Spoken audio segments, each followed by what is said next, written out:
Nine people have died from this, Gwen. Shouldn't they still have to pay and answer these lawsuits? Or are they protected? I think that you're on the right track with that. I'm outraged by it. But you know what? Not just these lawsuits, okay? I think what's going to happen is that the prosecutors are going to be going after them for some criminal liability, some criminal responsibility, because we have those emails going back and forth that might lend you to think that Purcell knew or should have known that these adulterated products were tainted. And that, in my mind, is inexcusable.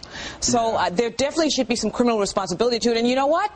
If there is criminal responsibility, he's not going to be able to use the bankruptcy laws to get around paying. We'll get into the criminal aspect in a moment. This guy, Stuart Parnell, ought to be behind bars right there with Madoff and whomever else. But Chip, should they be protected from being sued by these poor victims, especially the 9 who lost family members?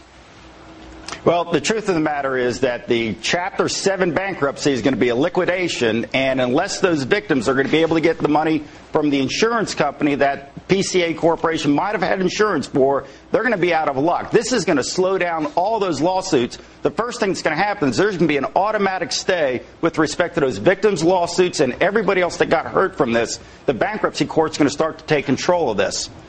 Well, you know what? The bankruptcy court may take control of it from a civil standpoint, but we have this looming prospect of criminal responsibility. So if the prosecutors go after this gentleman criminally and this company criminally and there's a judgment criminally, then even though the bankruptcy is stayed civilly, well, you know what? You can't bankrupt out a criminal order, a judgment of conviction that says you have to pay these victims, and rightfully so. I mean, it's outrageous behavior. You had 9 deaths and you have over 600 people that have become ill, all for eating peanut butter. Many children. There were rodent droppings, roaches around these peanuts. Let me ask you one more question, Chip, and that's, if you can't sue this company, if you can't get any money out of them, can you possibly sue the FDA here? Because they might have been at the least negligent in this case.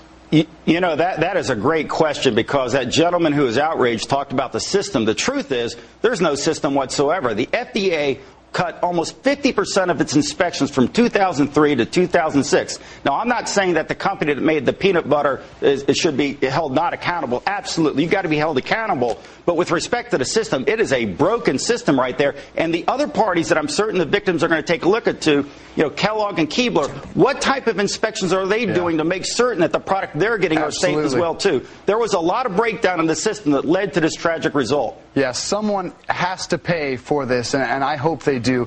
Thank you very much, Chip, Merlin, Gwen, Lindsay Jackson. This debate will continue on. Let's get to Clayton and Allison. We'll look at what's coming up on the show. Hey, guys. Thanks, Dave. Coming up, a provocative subject.